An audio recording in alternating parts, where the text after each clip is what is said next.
Langit menahan 2/3 air hujannya, dan bumi juga menahan 2/3 hasil tanamannya. Dan di tahun ketiga, langit menahan seluruh yang ada padanya, dan begitu pula bumi, sehingga binasalah setiap orang yang memiliki gigi pemamah dan kuku.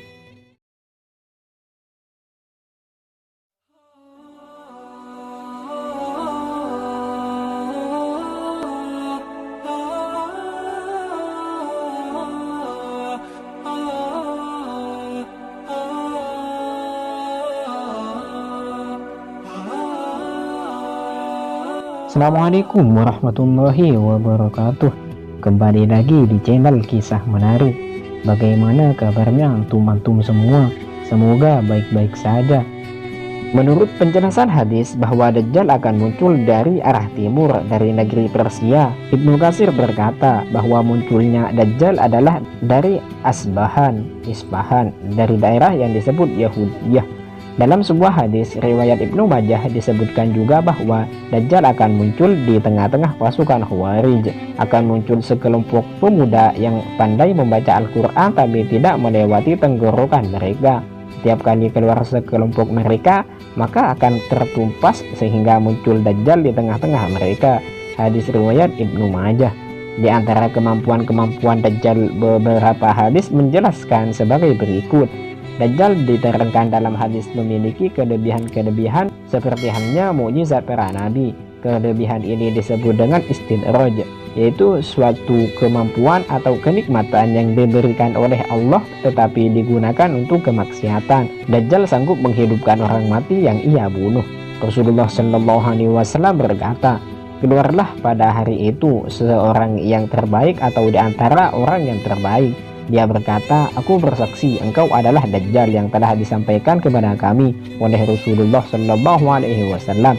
Dajjal berkata kepada pengikutnya, apa pendapat kalian jika aku bunuh dia dan aku hidupkan kembali? Apakah kalian masih ragu kepadaku? Mereka berkata, tidak. Maka Dajjal membunuhnya dan menghidupkannya kembali. Hadis riwayat Imam Muslim.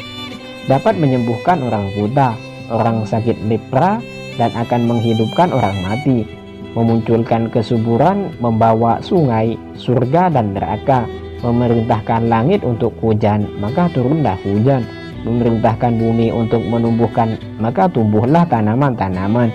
Dia dapat melihat dan mendengar di banyak tempat pada waktu bersamaan, dan dia mempunyai keahlian untuk menipu manusia. Dari Nawas bin Sam'an radhiyallahu anhu, Rasulullah Shallallahu Alaihi Wasallam berkata, dia datang kepada suatu kaum mendakwahi mereka. Mereka pun beriman kepadanya, menerima dakwahnya. Maka Dajjal memerintahkan langit untuk hujan dan memerintahkan bumi untuk menumbuhkan tanaman. Maka turunlah hujan dan tumbuhlah tanaman. Hadis riwayat Imam Muslim. Dajjal bersama dengan para setan dari golongan jin kafir, qarin, yang wajahnya sama persis dengan orang-orang yang telah lama meninggal, seperti orang tua, saudara, atau kerabat. Kemudian jin-jin itu akan menampakkan diri mereka kepada orang yang masih hidup. Kemudian para setan tersebut akan mengatakan bahwa Dajjal adalah Tuhan. Abu Umamah Rasulullah Shallallahu Alaihi Wasallam berkata, di antara fitnah Dajjal adalah ia akan berkata pada orang Arab, bagaimana menurutmu jika aku membangkitkan ayah dan ibumu, lalu engkau bersaksi bahwa aku adalah Rabbmu, apakah engkau mau? Ia mau, jawab orang Arab tersebut.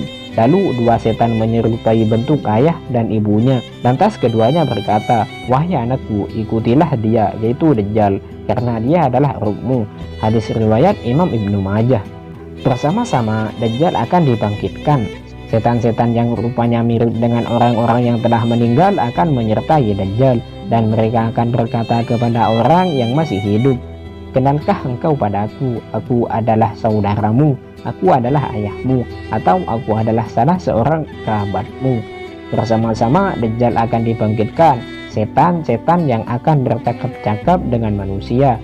Dengan kemampuan yang dimilikinya itu, maka ia akan menyatakan dirinya adalah Tuhan dan akan menipu manusia dalam berpikir. Ia mengatakan bahwa ia telah bangun dari kematian.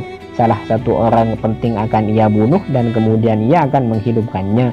Sesudah itu Allah akan menghidupkan apa yang ia bunuh tersebut. Setelah itu ia tidak memiliki kekuatan ini lagi.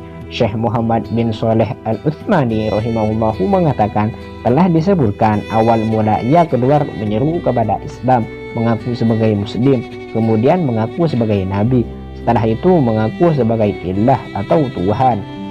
Dajjal datang membawa beberapa unsur alam seperti air dan api. Penjelasan lain, ia membawa surga dan neraka, sungai dan gunung roti. Kemudian ia sanggup mengeluarkan harta yang terpendam dari reruntuhan, sehingga harta tersebut mengikuti Dajjal seperti sekelompok lebah. Dari Uqabah bin Amir radhiyallahu anhu, dia berkata, aku mendengar Rasulullah SAW berkata tentang Dajjal, sungguh Dajjal akan keluar dan bersamanya ada air dan api. Apa yang dilihat manusia air sebenarnya adalah api yang membakar. Apa yang dilihat manusia api sesungguhnya adalah air minuman dingin yang segar. Barang siapa di antara mereka yang mendapatinya hendaknya memilih yang melihatnya api, karena itu adalah air yang segar yang baik. Hadis riwayat Imam Muslim. Di antara fitnah-fitnah Dajjal adalah bahwa bersamanya ada surga dan neraka, padahal sesungguhnya nerakanya adalah surga dan surganya adalah neraka.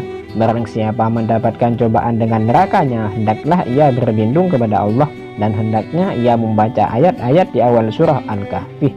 Hadis Imam Ibnu Majah.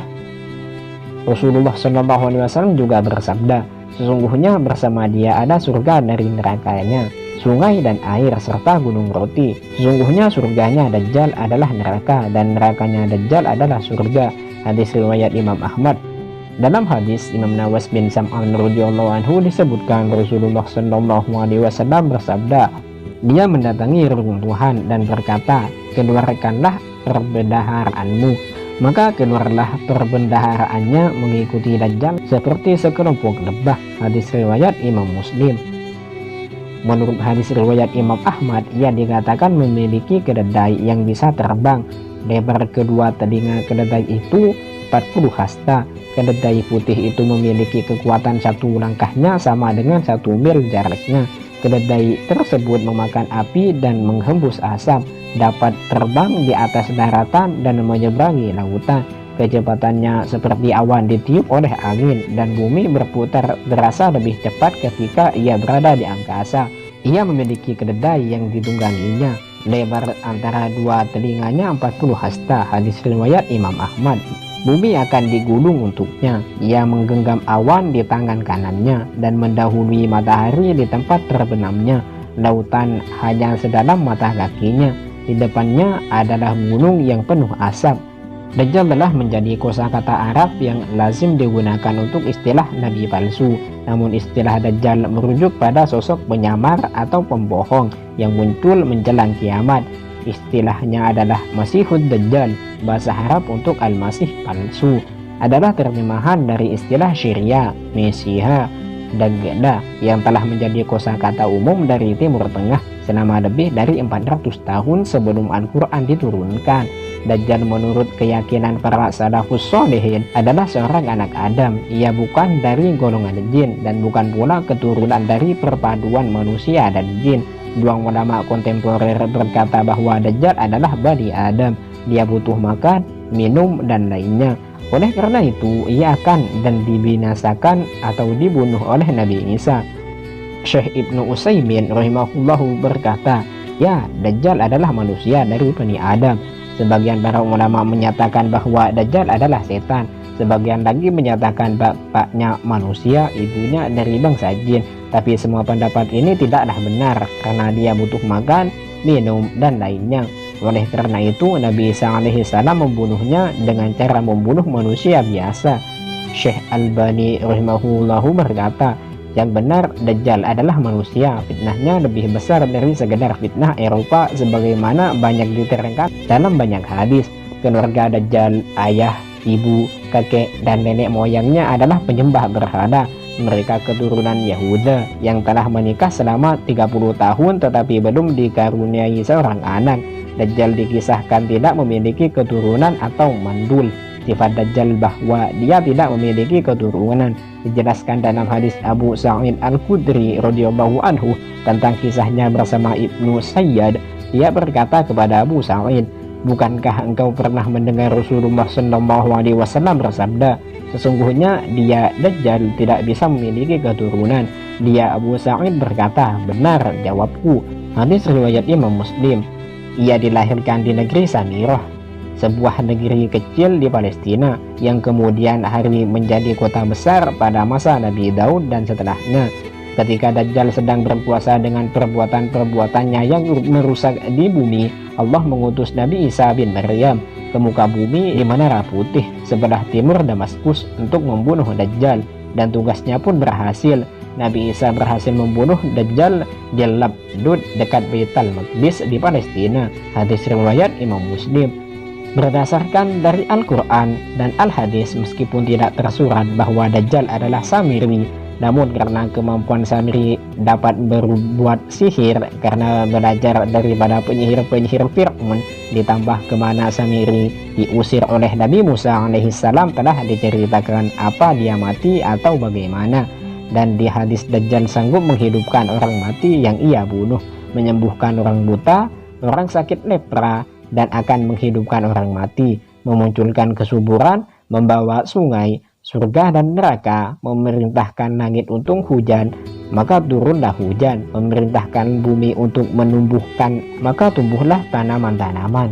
Dia dapat melihat dan mendengar di banyak tempat pada waktu bersamaan, dan dia mempunyai keahlian untuk menipu manusia.